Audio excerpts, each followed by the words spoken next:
Hare Krishna, today we'll be discussing Bhagavad Gita as it is, chapter 4, text 29. Apane juhvati pranam, prane panam tadha pare, pranapana gati ruddhva, pranayama parayana, apare niyatahara, pranan praneshu juhvati. So Krishna has been mentioning different kinds of sacrifices, different kinds of people perform to progress in spiritual life. In this verse, he talks about the category of people who perform pranayama. In the earlier verses, Krishna mentioned, in 27, Krishna mentioned Patanjali system. It involves more than pranayama, sitting postures and those kind of things. Basically controlling the all 10 kinds of air within the body. But in this verse, it's specifically about pranayama.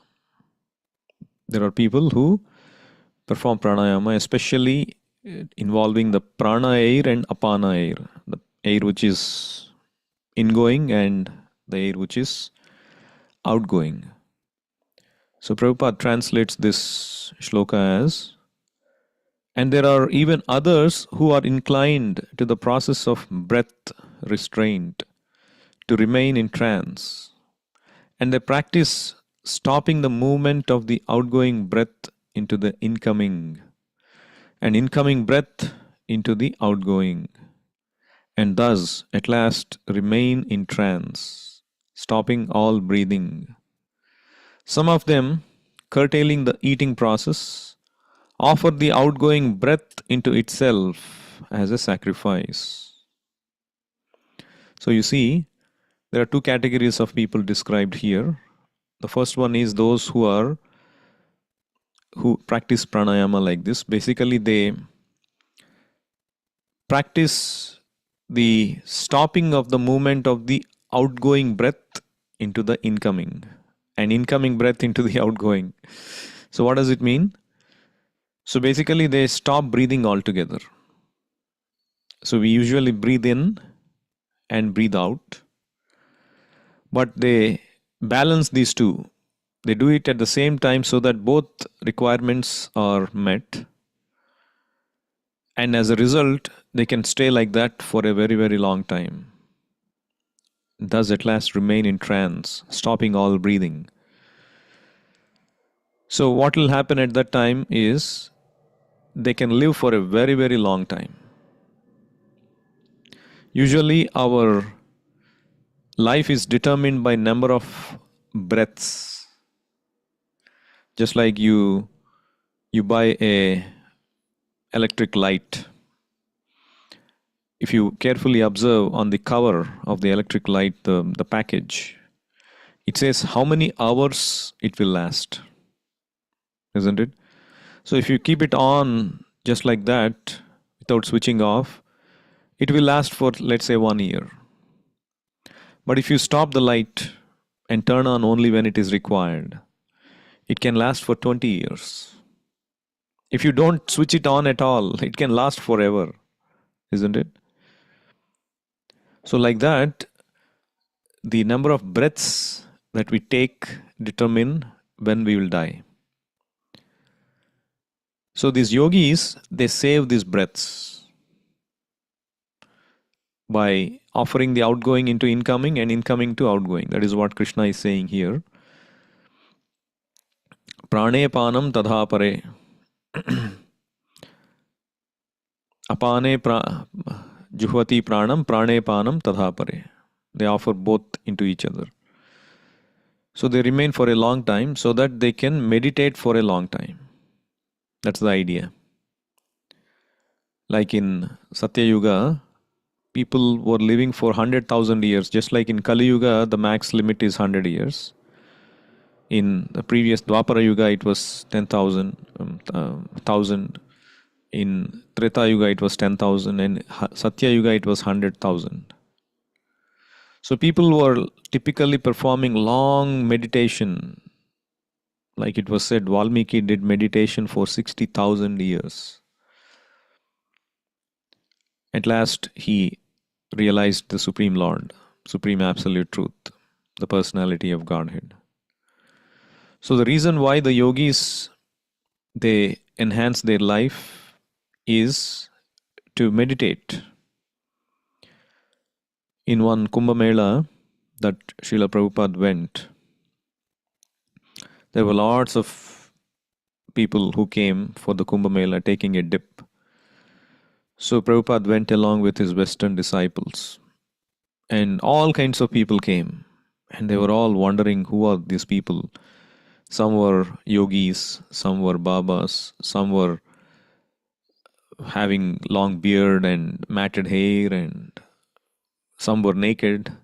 So all kinds of people in all kinds of attire and appearance. So they were inquiring from Prabhupada who they were, and Prabhupada told some of them, even that they looked like they in their 30s and 40s. Prabhupada said they are hundreds of years old, and their hairs were all wet. Why? Because they would practice this breathing exercises, and they attain some mystic yogic perfections where they dip in one place in one river, and they get up in another part of the country through that river. Like they can dip in Jagannath Puri and they can get out in Rameshwaram. So like that. These are all mystical yogic performances. And they practice without breathing at all for a very, very long time. But then Prabhupada told them, ultimately, Naradhita yadi hari tapasa tatah kim. Aradhita yadi hari tapasa tatah kim. What does it mean? Tapasa tataha means all these austerities and so on and so forth, mystic yoga or breathing exercises, pranayama, Patanjali. These are all called tapasa tataha, tapasya and so on and so forth. If you, by dint of those, if you don't come to the point of na aradhita yadi hari, if you have not come to the point of aradhana of Hari, then what is the use of tapasa tatah kim? Naradhita yadi hari. That means, dharmaha swanushtitaha pumsam visvakshena kathasu yaha notpadayed yadiratim shramayeva hi kevalam. Bhagavatam says, it is shrama eva, only a trouble by going through all these kinds of difficult processes, remaining in trance, performing austerity, taking a dip in all holy rivers, wearing matted locks of hair,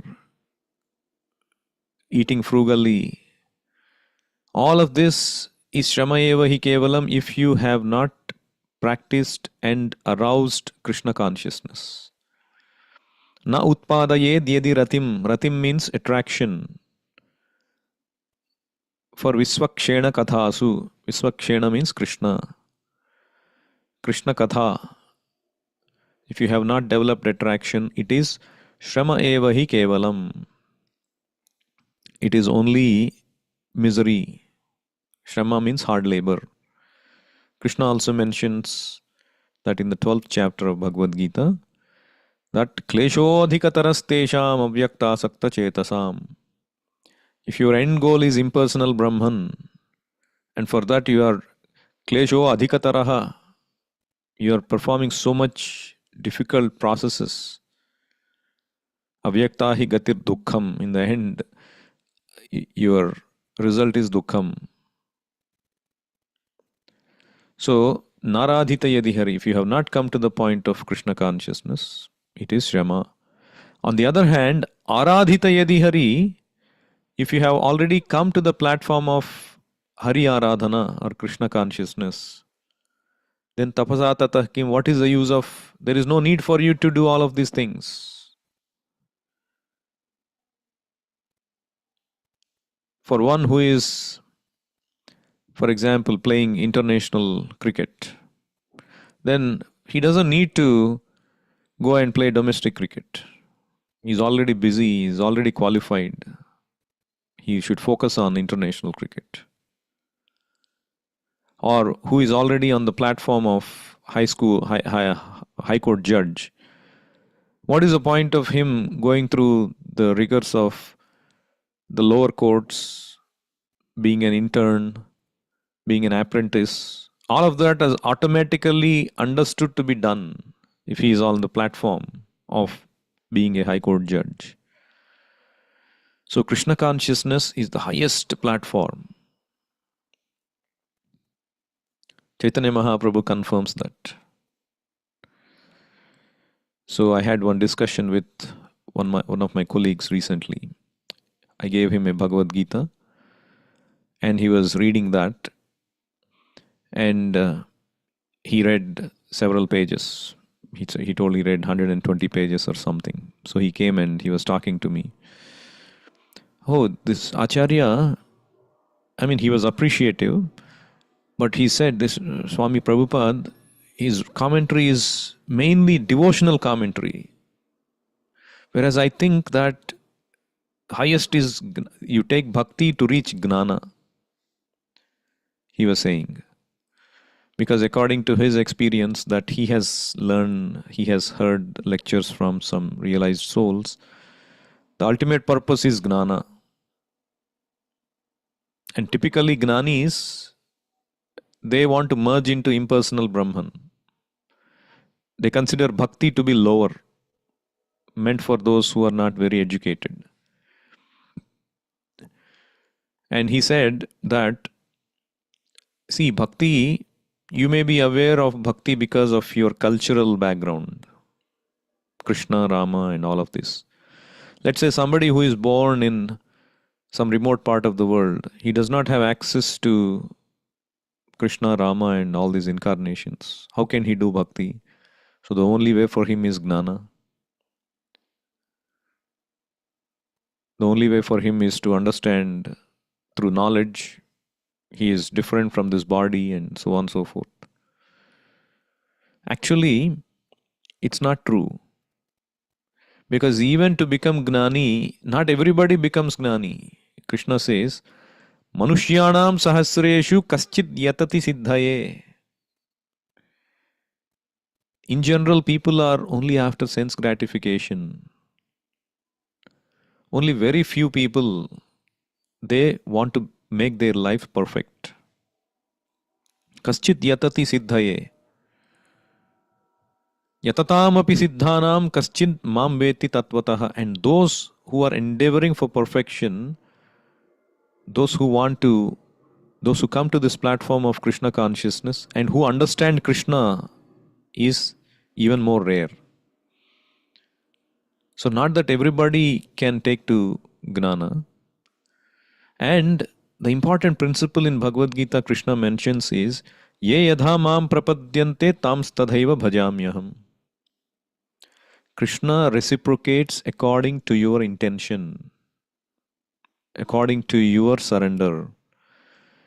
If your intention is very sincere, I want to sincerely understand who I am, what is the purpose of life.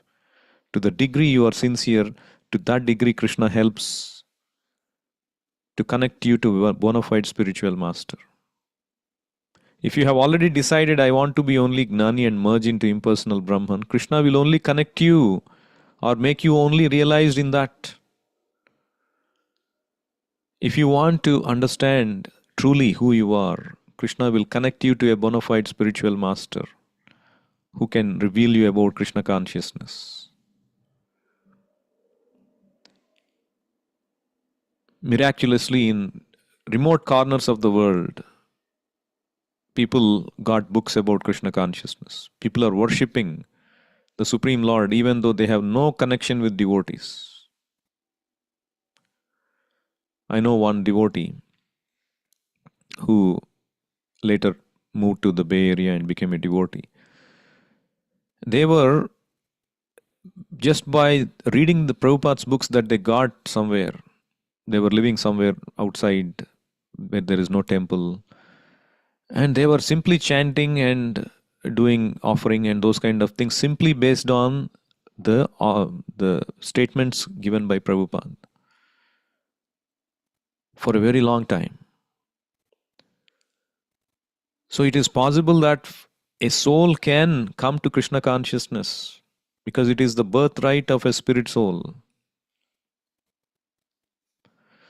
And on the other hand, it's not that by bhakti you will reach jnana. In fact, everywhere in Bhagavad Gita, Krishna says the opposite. Ultimate is bhakti. Bahunam janmanam ante gnanavan mam prapadyate. A real gnani surrenders to Krishna. A real yogi is one who is Krishna conscious. Shraddhavan bhajate yomam same yukta tamo mataha. Bhaktya mam abhijanati yavan yaschasmi tattvataha. The most confidential instruction in Bhagavad Gita is to take to bhakti. Manmana bhava mat bhakto. Sarva guhyatamam, Krishna says. There is guhya, guhyatara and guhyatamam. Confidential, more confidential, most confidential. That Krishna has revealed to be bhakti. And Chaitanya Mahaprabhu also says in Chaitanya Charitamrita, when Chaitanya Mahaprabhu takes sannyasa at 24 years, he comes to Jagannath Puri, meets Sarvabhauma Bhattacharya, and Sarvabhauma Bhattacharya starts to impress upon Chaitanya Mahaprabhu about Vedanta Sutra, impersonalistic understanding. And Chaitanya Mahaprabhu refutes all these arguments.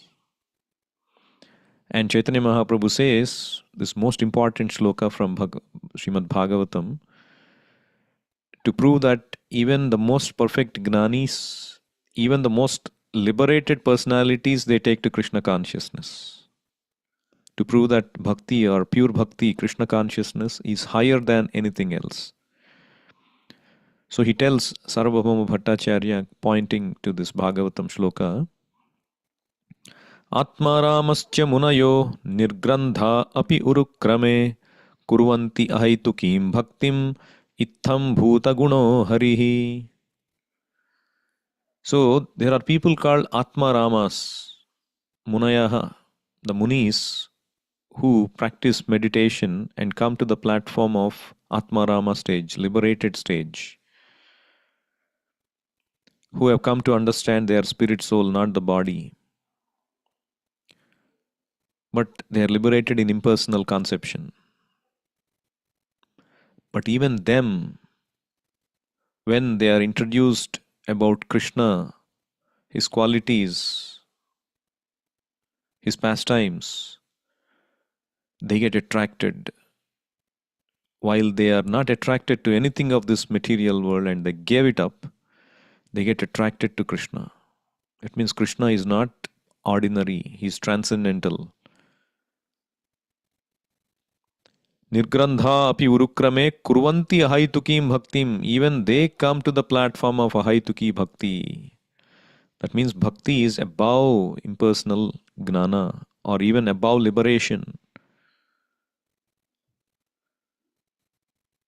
So, Sarvabhauma Bhattacharya, he asks Chaitanya Mahaprabhu, can you say the meaning of this shloka? And Chaitanya Mahaprabhu tells him, why don't you first tell from your point of view the meaning of this shloka? So now Sarvabhauma Bhattacharya is very, very advanced in scholarship. He is the dean of all the philosophy and learning in the court of Maharaj Prataparudra.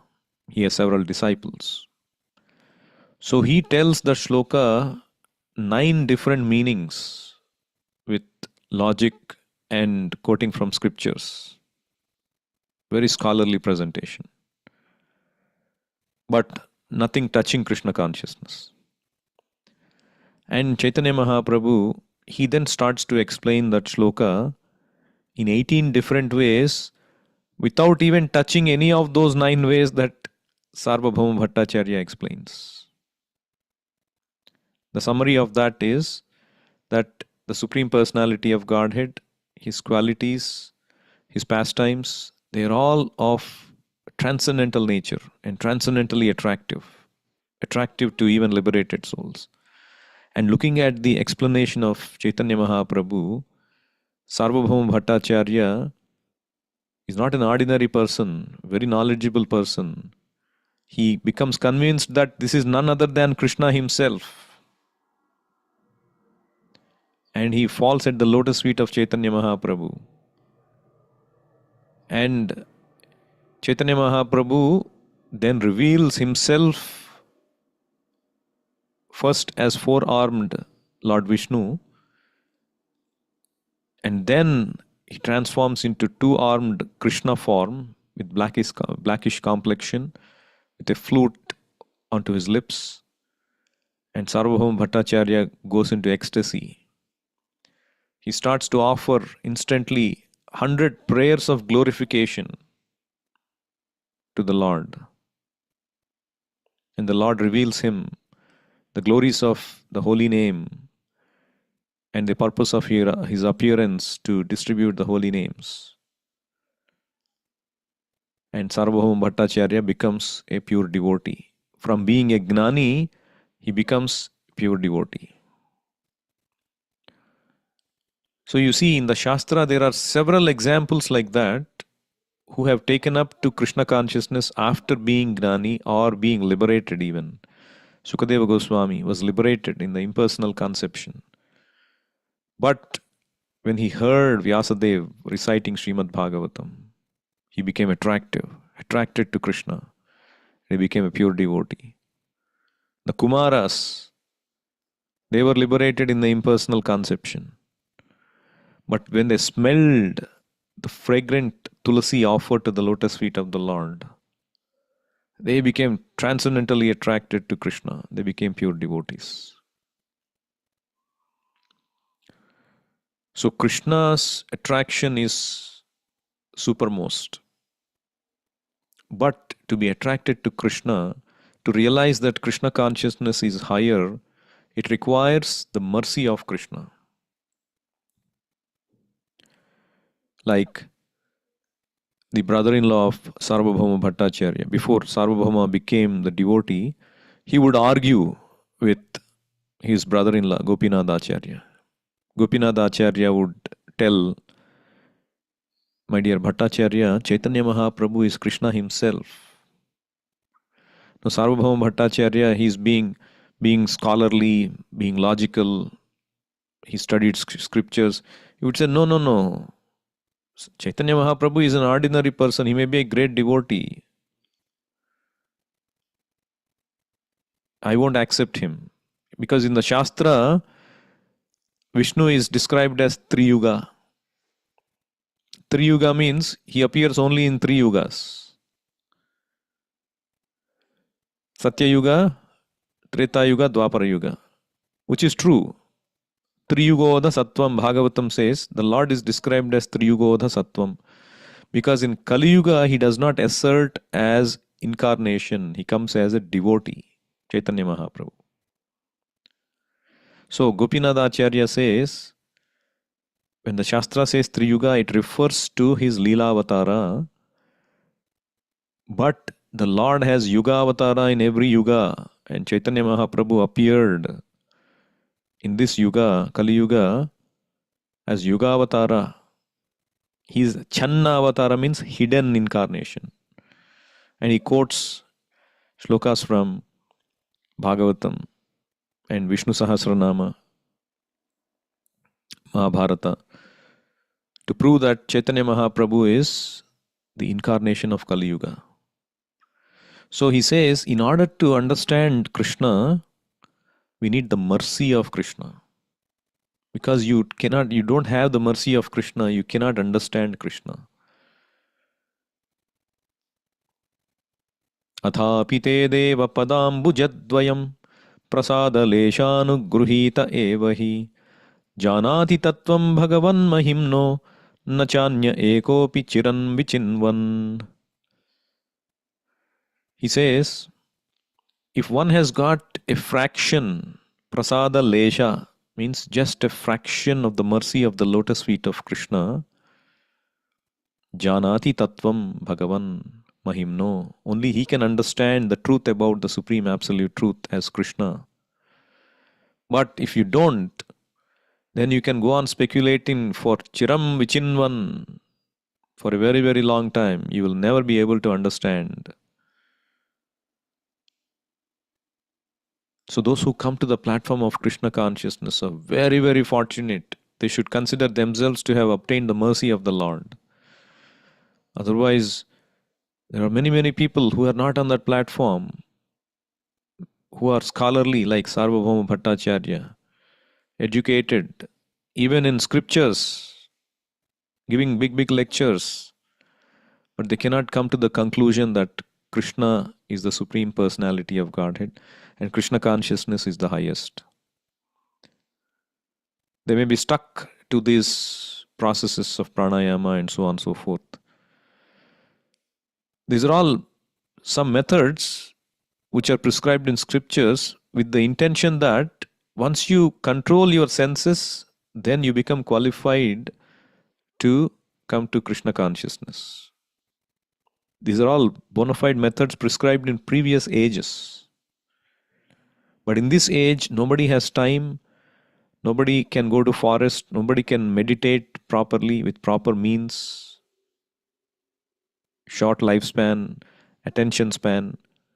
The only method recommended for this age is Krishna consciousness. Harer Nama, Harer Nama, Harer Nama eva kevalam, kalau nasti eva, nasti eva, nasti eva gatiranyatha. Only by Harer Nama, the Hare Krishna mantra, Hare Krishna, Krishna Krishna, Hare Hare, Hare Rama, Rama Rama, Hare Hare. Kevalam, there is no other way, nasti eva, nasti eva, nasti eva gatiranyatha. So I'll stop here. Anyone has any questions or comments?